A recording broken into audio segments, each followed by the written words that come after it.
Hello friends. तो आज के वीडियो में हम सीखेंगे how to install AD and DNS role in Azure VM. तो जो हमारे एज्योर के वीएम होते हैं उस पे एटी को और डीएनएस के रोल को कैसे इंस्टॉल करते हैं। और उसके बाद हम सीखेंगे कि जो वीएम्स हमने एज्योर पे बनाए हैं उसको उस जो एज्योर के एटी जो हमने बनाया उसमें कैसे ज्वाइन कराएंगे। ठीक है। तो अभी तो अगर वीडियो पसंद आया आपको तो प्लीज़ लाइक द वीडियो और चैनल को सब्सक्राइब कर लीजिए ताकि नए अपडेट आपको मिलते रहे। ठीक है। तो ये मेरा चैनल है, आप यहाँ पे आकर के सब्सक्राइब कर सकते हैं। ठीक है। तो चलिए वीडियो को शुरू करते हैं। हम एज्योर पोर्टल पे लॉगिन कर लेते हैं। तो अगर किसी ने अभी तक एज्योर पोर्टल अपना नहीं बनाया है तो मैंने वीडियो बनाए हैं एज्योर पोर्टल पे कैसे फ्री अकाउंट्स बनाएंगे और कैसे यूज करेंगे।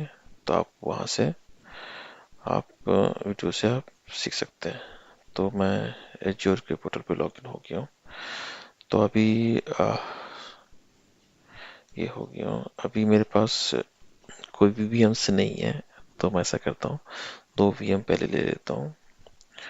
ठीक है। ताकि एक वीएम को मैं सर्वर बना लूँ जिसपे मैं एटी और डीएनएस का रोल इंस्टॉल करूँगा और दूसरे वीएम पे मैं एक्चुअली क्लाइंट बनाऊँगा जिसके थ्रू मैं उस पे उसको डोमेन में ज्वाइन कराऊँगा। तो पहला वीएम बना लेते हैं यहाँ पे। तो जो मुझे पहला एडी और डीएनएस इंस्टॉल करना है तो उसका नाम मैं रखता हूँ सर्वर। ठीक है। और ठीक है, और मैं इसमें इमेज लेता हूँ विंडो की, विंडो विंडो विंडो 2012 लेता हूँ। ठीक है। ठीक है। यूजर नेम इसका 81 कर देता हूँ। ठीक है। पासवर्ड, ठीक है, पासवर्ड रख लेते हैं हम एक। ओके।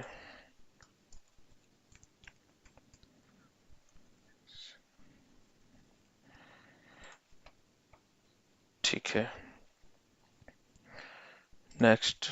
ठीक है, कोई डिस्क मुझे ऐड नहीं करनी है, नेटवर्किंग पार्ट कोई चेंजिंग नहीं करनी मुझे भी। ठीक है। Next next. और ठीक है, टैग में आप डाल सकते हैं। मैं अभी क्या करता हूँ, वीएम नेम ही डाल लेता हूँ और इसको कर देता हूँ सर्वर। ठीक है। Create review.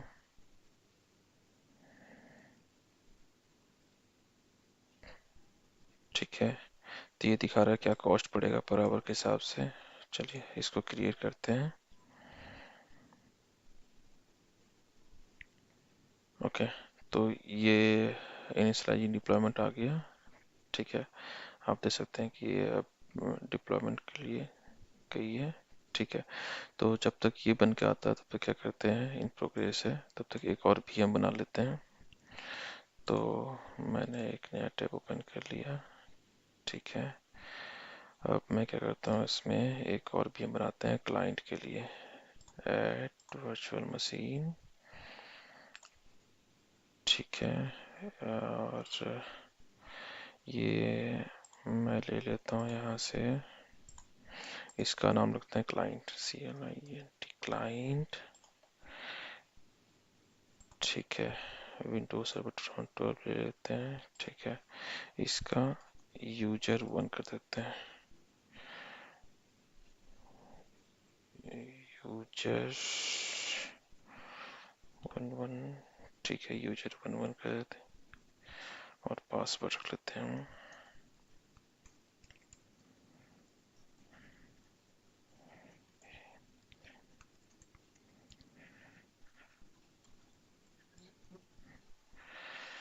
ठीक है। इसमें भी कोई चेंजिंग नहीं करनी है हमें। ठीक है। क्रिएट एंड रिव्यू कर लेते हैं।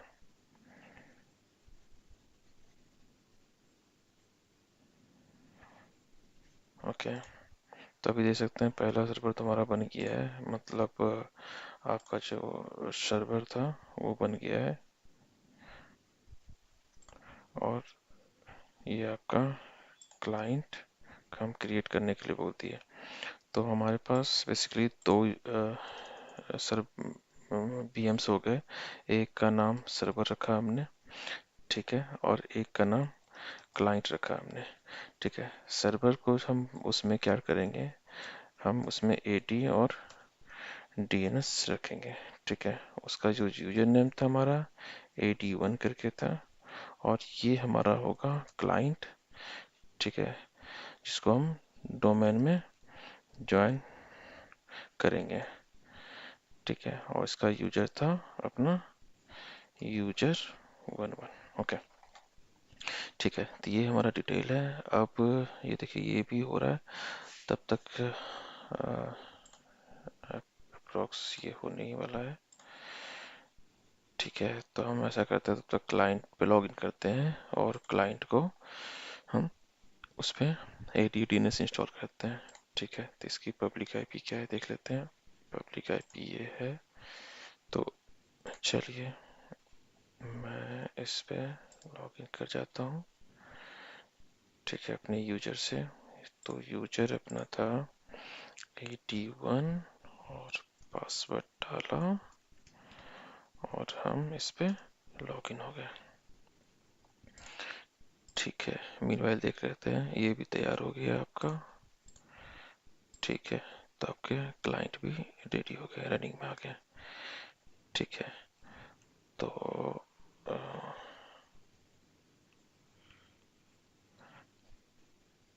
ठीक है, ये आपका VM लॉगिन हो गया है, ठीक है। तो सर्वर मैनेजर ओपन हो रहा है यहाँ पे, ठीक है। तो अभी इसका नाम देखते हैं और ये देखते हैं, अभी वर्क ग्रुप में है, राइट। तो मैं एक बार दिखा देता हूँ आपको। तो इसका नाम सर्वर हमने रखा था, सर्वर है, और ये वर्क ग्रुप में है, ओके। तो आपको साफ साफ दिख रहा है कि ये हमारा वर्क ग्रुप में है और इसका नाम सर्वर रखा था, सर्वर है। तो ठीक है, तो हम क्या करते हैं, इसको पहले इस पे रोल्स इंस्टॉल करते हैं। रोल्स में जाइए, रोल एंड फीचर्स में, ठीक है। यहाँ से हम क्या करेंगे, रोल सेलेक्ट करेंगे। तो रोल बेस्ड ये जो है फीचर बेस्ड इंस्टॉल, इसको इंस्टॉल करेंगे, ठीक है। नेक्स्ट, हमारा सर्वर का नाम यही है, सेलेक्ट किया, नेक्स्ट। इसमें अब चाहिए क्या, इसमें हमें चाहिए एक्टिव डायरेक्टरी डोमेन सर्विसेज, ठीक है। इसको सेलेक्ट कर लीजिए। देन आपको क्या चाहिए, DNS चाहिए, ठीक है। दो चीजें हम डाल रहे हैं, ठीक है, ओके जी। नेक्स्ट, ठीक है। और मुझे कुछ नहीं डालनी है, नेक्स्ट नेक्स्ट कीजिए, नेक्स्ट, ओके, नेक्स्ट, ठीक है। Restart server automatic if required, ठीक है जी, ओके। इंस्टॉल कीजिए इसको, ठीक है। तो ये कुछ टाइम लेगा और ये उसके बाद सर्वर पे आपका इंस्टॉलेशन AD और DNS की कंप्लीट होगी, ठीक है। मीनवाइल हम क्या करते हैं, जब तक ये होता है तब तक क्लाइंट को भी हम लॉग इन कर लेते हैं। तो क्लाइंट का यूजर था user11, ठीक है। क्लाइंट की डिटेल ले लेते हैं। क्लाइंट मशीन ये था हमारा, इसका ये है आपका पब्लिक आईपी, क्लाइंट की पब्लिक आईपी हो गई दिस, और ठीक है। तो मैं इस पे भी लॉग इन कर जाता हूँ, कनेक्शन ओपन करते हैं। ये user11 पासवर्ड डालिए,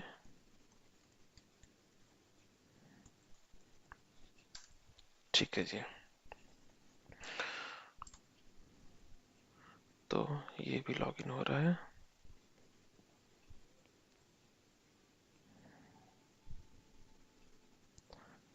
ठीक है। तो रिमोट मुझे मिल गया है, user11 के नाम से ये लॉगिन हो रहा है।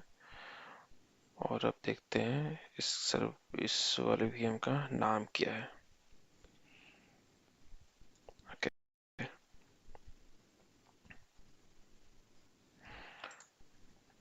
प्रॉपर्टी चलिए चेक करते हैं इसकी।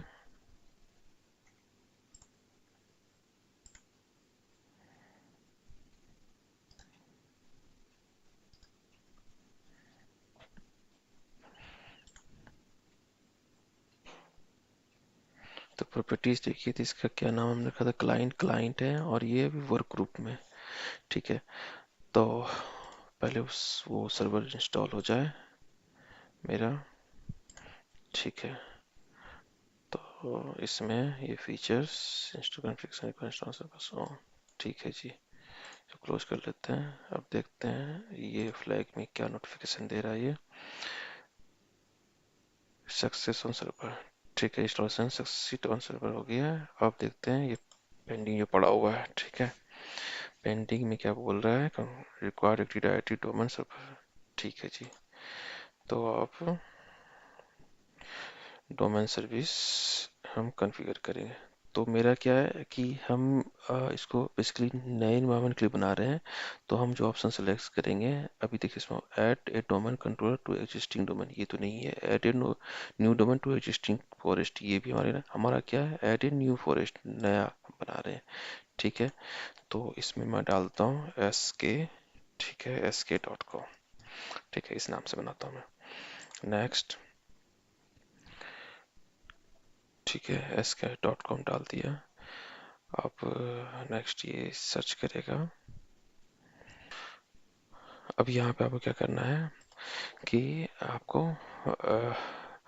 जो डायरेक्टरी सर्विस रिस्टोर मोड के लिए जो पासवर्ड चाहिए रिस्टोर करने के लिए, वो डालनी है। तो पासवर्ड में यहाँ क्लिक कीजिए। ठीक है, और यहाँ पे क्या कीजिए, आप पासवर्ड एंटर कीजिए।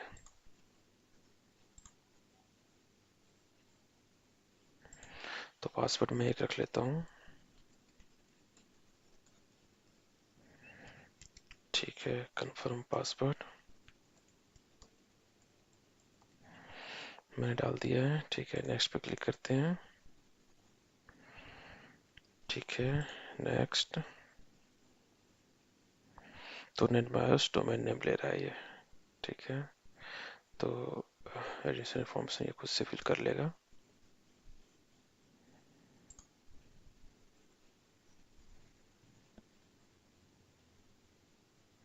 तो SK हो गया इसका। ठीक है, नेक्स्ट।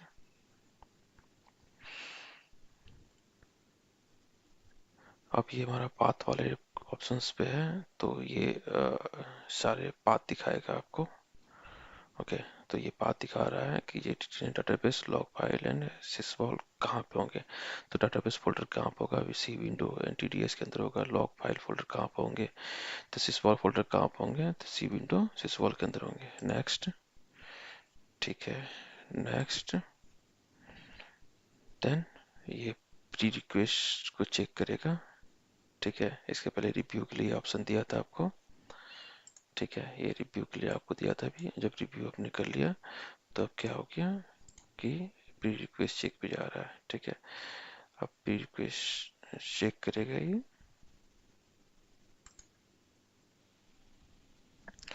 ओके, तो ये प्री रिक्वेस्ट चेक में आप देख सकते हैं कि ठीक है, सक्सेसफुल हो गया है। तो आपका जो प्री रिक्वेस्ट चेक था वो आपका सक्सेसफुल हो गया है। ठीक है, अब चलिए आगे बढ़ते हैं, इंस्टॉल करते हैं इसको। और मैंने इंस्टॉल पे क्लिक कर दिया। अब ये थोड़ा टाइम लेगा, और यहाँ पे आपका ADDNS आपका इंस्टॉल हो जाएगा, एक्टिव डायरेक्टरी डोमेन सर्विसेज।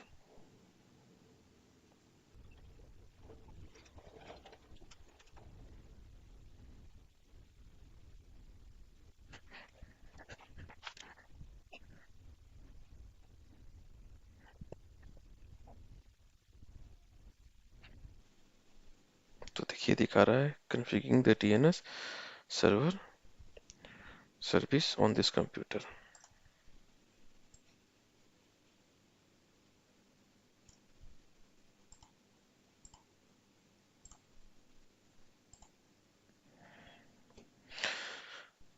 तो बेसिकली ये इंस्टॉल हो गया है। देखिए, you are about to sign out क्यों बोल रहा है, क्योंकि ये रीस्टार्ट होगा।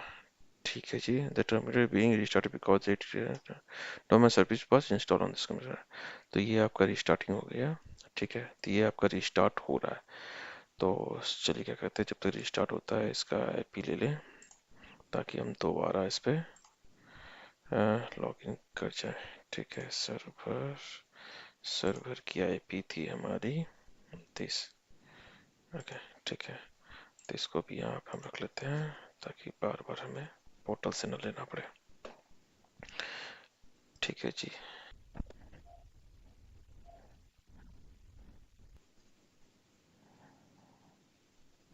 तो देखिए, डिफॉल्ट डोमेन कंट्रोल पॉलिसी ये कर लिया और यूजर देखेंगे एस के स्लाइस करके आ रहा था, मीन्स सर्वर के नाम के साथ आ रहा था जो हमने डोमेन बनाया है। ठीक है, तो अपना जो डोमेन बनाया था, जो डोमेन सर्वर, इसका देखते हैं। अब इसका प्रॉपर्टीज देखें तो ये डोमेन आ गया है, sk.com डोमेन आ गया है। ठीक है, और कंप्यूटर का पूरा नाम server.sk.com आ गया है। ठीक है, अब देख लेते हैं इसमें DNS। ठीक है, तो आपके ये DNS भी आ गए हैं इसमें। ठीक है, तो ये आप देखिए आपके DNS भी इसमें आ गए। ठीक है, फॉरवर्ड लुकअप जोन आ गया है, आपको दिख रहा है। ठीक है, सर्वर, देन इसके आईपी 104 इसके आईपी है। ठीक है, देख लेते हैं आईपी क्या है सर्वर का।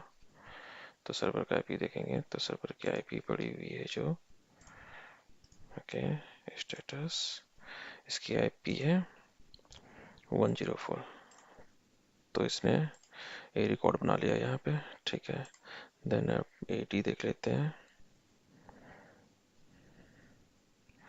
80 यूजर कंट्रोल। तो अभी देखिए कि आपका sk.com आपका यहाँ पे 80 भी आ गया है। ठीक है, अभी बाय डिफॉल्ट यूजर देखेंगे, जो आपका यूजर नॉर्मल यूजर था अब वो डोमेन का यूजर हो गया है। ठीक है, तो अब ये एक डोमेन का डोमेन हमारा बन गया है। अब क्या करना है, इस sk.com जो हमारा है उस sk.com को हम बेसिकली क्या करेंगे, उस डोमेन इस डोमेन में हम जो मेरा क्लाइंट है उसको ज्वाइन कराएंगे। ठीक है, तो इसके पहले क्या करना पड़ेगा, हमें जो ये 104 आईपी है, इस आईपी को हम क्या कर लेते हैं, पहले हम स्टैटिक कर देते हैं। ठीक है, तो सर्वर नेटवर्किंग, नेटवर्क इंटरफेस में गए। ओके, आईपी कॉन्फ़िगरेशन, देन ये ऐप का डायनेमिक है और इसको मैं कहता हूँ स्टैटिक आईपी। ठीक है, सेव कर देते हैं। तो हमारा सर्वर का आईपी स्टैटिक हमने कर दिया है। ठीक है, इसको क्लोज करते हैं यहाँ से। और सर्वर की आईपी थी 10.0.4। ओके, इसको कॉपी करके रख लेते हैं। तो अब क्या करना है कि ये आप यहाँ पर जो नेटवर्क में जाइए, ठीक है, वीनेट में, और यहाँ पे डीएनएस सर्वर पे क्लिक करते हैं और यहाँ पे क्या करेंगे, क्या अभी देखिए दिखा रहा है एज्योर प्रोवाइडेड। ठीक है, डिफॉल्ट में। अब इसको कस्टम कर लेंगे और कस्टम में जो हमारा जो डीएनएस सर्वर है, तो डीएनएस सर्वर कौन सा हमने बनाया है, डीएनएस सर्वर बनाया है हमने इसको सर्वर को, राइट, सर्वर पे हमने डीएनएस है ना ये डी इंस्टॉल किया और इसकी आईपी है 10.0.4। तो हम इसकी आईपी यहाँ पे ऐड कर देंगे क्योंकि ये हमारा लोकल डीएनएस है। ठीक है, इसको सेव कर देते हैं। ठीक है, तो ये हमारा सेव हो रहा है। ठीक है, तो ये हमारा सेव हो गया। तो हमने क्या किया, अपने वीनेट पे जाकर के हमने डोमेन सेव कर दिया। ठीक है जी, अब क्या करते हैं, अब क्लाइंट पे चलते हैं। ठीक है, तो ये हमारा क्लाइंट मशीन है। ओके ओके, तो क्या करते हैं, एक बार ये हम क्लाइंट पे हैं तो हम क्या करते हैं, एक बार सर्वर को पिंग कर लेते हैं जो हमने एटी और टीएनएस बनाया। तो पिंग आपका sk.com। ओके, तो sk.com का पिंग हो रहा है। पिंग कर लेते हैं सर्वर के नाम के साथ server server.sk.com। तो server.sk.com भी पिंग हो रहा है। ठीक है, तो चलिए अब इस डोमेन वाले क्लाइंट जो आपका वर्क ग्रुप में, इसको डोमेन में ज्वाइन करते हैं। क्लिक करते हैं। अब इसका नाम क्या कर देते हैं, डोमेन का नाम है sk.com डालते हैं। अब देखिए यूजर आईडी पासवर्ड मांग रहा है, तो आपको ध्यान होगा कि आपने जो यूजर बनाई थी डोमेन के लिए वो दिस वन थी 81। ठीक है, तो आपको 80 में जो बनाया जिसपे DNS और एक्टिव डायरेक्टरी इंस्टॉल किया, उसके यूजर से ही आपको डोमेन में ज्वाइन कराना पड़ेगा with privilege of domain admin. ठीक है, तो यहाँ पे यूजर का नाम डालते हैं 81 और पासवर्ड जो हमने रखा था वो इंटर कर देते हैं। ठीक है, अब देखिए ये आपका sk.com में ज्वाइन हो गया है। ठीक है जी, क्लोज करते हैं। सर्वर रिबूट के लिए बोल रहा है। ठीक है, रीस्टार्ट नो कर लेते हैं। ठीक है, सर्वर एक बार रीस्टार्ट हो जाएगा। सॉरी, ये तो आपका क्लाइंट है, आपने उस क्लाइंट को डोमेन में ज्वाइन कराया है। रीस्टार्ट हो जाएगा, फिर लॉगिन करके देखते हैं क्या। अब हम क्या चेक करेंगे, अभी तो हम इसका जो इंटरनल यूजर था, लोकल यूजर था, उसके थ्रू लॉगिन कर रहे थे। ठीक है, अब हम मेरा ये जो क्लाइंट है वो हमारा सर्वर में ज्वाइन हो चुका है, मतलब जो sk.com हमने बनाया था उसमें ज्वाइन हो चुका है। ठीक है, तो अब हम क्या करेंगे कि जो sk.com है उसका जो यूजर है, ठीक है, तो sk.com का यूजर कौन सा था, 81 के यूजर के साथ हम इस क्लाइंट वाले जो मशीन है जो डोमेन में ज्वाइन किया था अभी न्यूली, उस पे लॉगिन करेंगे। ठीक है, तो मैं पहले क्लाइंट वाले सर्वर पे लॉगिन कर जाता हूँ। 2992, ठीक है, ओके। तो ये देखिए, ये आपका कौन सा था, यूजर 11, ये आपका था लोकल यूजर। तो हम करेंगे क्या, हम डिफरेंट यूजर, डोमेन का नाम स्लैश आपका यूजर का नाम, और यूजर का नाम था 81। ओके, इस यूजर से हम लॉगिन करते हैं।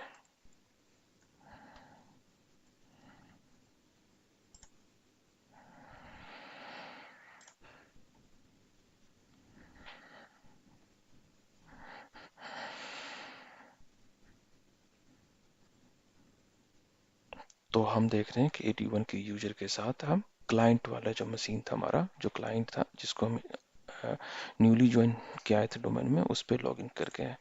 अब एक बार देख लेते हैं ये रियल में हमारा क्लाइंट मशीन ही तो है ना। तो देखिए ये एस क्लाइंट है, मशीन का नाम, कंप्यूटर का नाम, और फुल कंप्यूटर नेम है क्या, client.sk.com, डोमेन है sk.com, और जो हमने यूजर यूज किया था वो यूजर है 81। ठीक है, तो इस तरह से आप एज्योर पे एक डोमेन कॉन्फ़िगर करके आप क्लाइंट को डोमेन में ज्वाइन करा सकते हैं।